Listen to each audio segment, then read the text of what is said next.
పేరు ఉషారాణి. నేను Inner Wheel president. ఇది సర్వీస్ ఆర్గనైజేషన్. మేము ఎన్నో సర్వీసెస్ చేసామన్నమాట. నాకు గోల్డ్ స్టార్ అవార్డు కూడా వచ్చింది. ఇక విషయానికి వస్తే బిగ్ బాస్ షో అనేది ఎందుకు ఇప్పుడు అది టెలికాస్ట్ అవ్వడం వల్ల ఎవరికి బెనిఫిట్ అనేది కూడా అర్థం కావట్లేదు. యాక్చువల్గా దాని కాన్సెప్ట్ అనేది ఎలా ఉంటుంది అంటే 100 years మన జీవితకాలం అయితే ఒక 100 రోజుల్లో దాన్ని కుదించి ఆ టైంలో ఎలా వాళ్ళు బిహేవ్ చేస్తారనే దాన్ని బట్టి ఆ షో కాన్సెప్ట్ అనేది ద బెస్ట్. దానికి హోస్ట్గా నాగార్జున గారు చేస్తున్నారు. ఆయన అంటే నాకు చాలా రెస్పెక్ట్ అనమాట. ఆయన అన్నా కానీ వాళ్ళ వైఫ్ అమల గారు అన్నా కానీ చాలా అభిమానము. ఆయన హోస్టింగ్ కూడా చాలా బాగుందన్నమాట. చాలా బాగా ఆయన యాటిట్యూడ్ కానీ ఒక అరిచే విధానం ఎక్సలెంట్ అని చెప్పొచ్చండి. కాకపోతే ఇప్పుడు అది బేసిక్ సెన్స్ అనేది కూడా లేకుండా పోతా ఉంది. ఏంటి అంటే ఎప్పుడు చూసినా కానీ కొట్లాటలు. ఫర్ ఎగ్జాంపుల్ అండి, నైట్ నేను వేరే సీరియల్ చూస్తూ ఉండి అది అయిపోయింది, ఇది కంటిన్యూ అయిపోయింది అనమాట. ఆ టైంకి మా హస్బెండ్ వచ్చారు 9:45 అలా. ఆ టైంలో భయంకరంగా ఆర్చుకుంటున్నారు. అది చూసేసరికి నిజం చెప్పండి నాకు బీపీ లేదండి. చాలా జోవియల్గా లైఫ్ లీడ్ చేసే టైప్ ఆఫ్ మెంటాలిటీ. కాకపోతే నాకు ఆ టైంలో పిచ్చెక్కుతుంది. అదే టైంలో మా ఆయన వచ్చేమన్నారంటే, ఏంటి ఇది ఇట్లా కొట్టుకుంటా ఉన్నారు, ఇది చూసి మనం ఏం నేర్చుకోవడము, నువ్వు ఎందుకు ఇది చూస్తాండావు ఎక్కడన్నా అంటే, నిజమే అది ఆఫ్ చేసి పడేసేయి, ఆ కర్మ చూసేదానికంటే వదిలేసేయడం బెటరు అని అనిపించింది అనమాట. ఎందుకు అని అంటే ఆ గొడవలు చూస్తూ ఉంటే నాకు ఫ్రస్ట్రేషన్ అయిపోతుంది అనమాట. ఎంత అంటే గొంతులు చించుకొని అరుస్తున్నారు.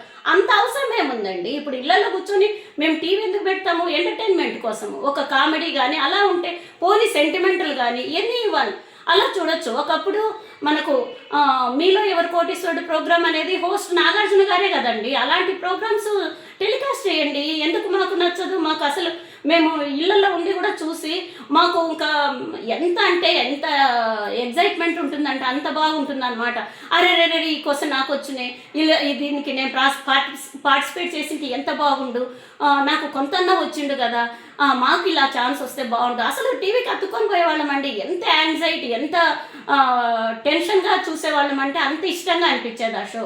అదేంటి ఎక్కడన్నా దాన్ని చూసి పిల్లలు కూడా ఏం చేస్తారంటే, యూత్ కానీ ఇట్లా మాలాంటి మిడిల్ ఏజ్ వాళ్ళు కానీ అందరూ ఏం చేస్తారు, అరే మేము కూడా ఇలా పార్టిసిపేట్ చేస్తే బాగుంటుంది అనుకొని వాళ్ళు కూడా చుట్టూ జరిగే సంఘటనలు కానీ ఒక అన్ని విధాలుగా వాళ్ళు కూడా సేకరిస్తారనమాట. ఒక సబ్జెక్టును అనేది సేకరిస్తారు. రాజకీయంగా ఏం జరుగుతుంది, ఇలాంటివన్నీ క్వశ్చన్స్ వాళ్ళు కూడా ఏమన్నా మనము చెప్పగలిగితే బాగుంటుందనే ఫీలింగ్ తోటి అందరూ అవన్నీ నేర్చుకోవడానికి ఒక ఐడియా ఉంటుందన్నమాట.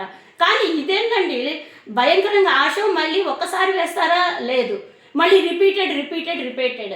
అది చూడాలంటే మాకు అసలు మా టీవీ మీదనే ఇంట్రెస్ట్ పోతుంది. ఒకప్పుడు నేను మా టీవీలో చాలా షోస్ చేశానన్నమాట. అత్తాకోడళ్ళు అయితే, మౌడ్స్ పెళ్ళామ్స్ అయితేమి, ఆయన శివాజీ రాజా గారు అయితేమి, ఆమె సుజిత గారు ఉన్నారు యాంకర్, వాణిశ్రీ గారు ఉన్నారు, సురేఖ వాణి గారు ఉన్నారు.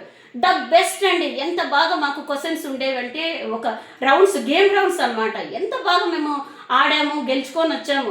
అవే పెద్ద కాస్ట్లీ అని నేను చెప్పను, కానీ మాకు అమ్మో మేము కూడా గెలుచుకున్నాము. ఎందుకంటే మేము ఇంట్లో అంటే ఒక హోమ్ మేకర్గా మేము ఏం పెద్దగా గేములు అవి ఇవి మాది అయిపోయింది. మా కాలేజ్ పీరియడ్, స్కూల్ ఎడ్యుకేషన్ అంతా అయిపోయింది.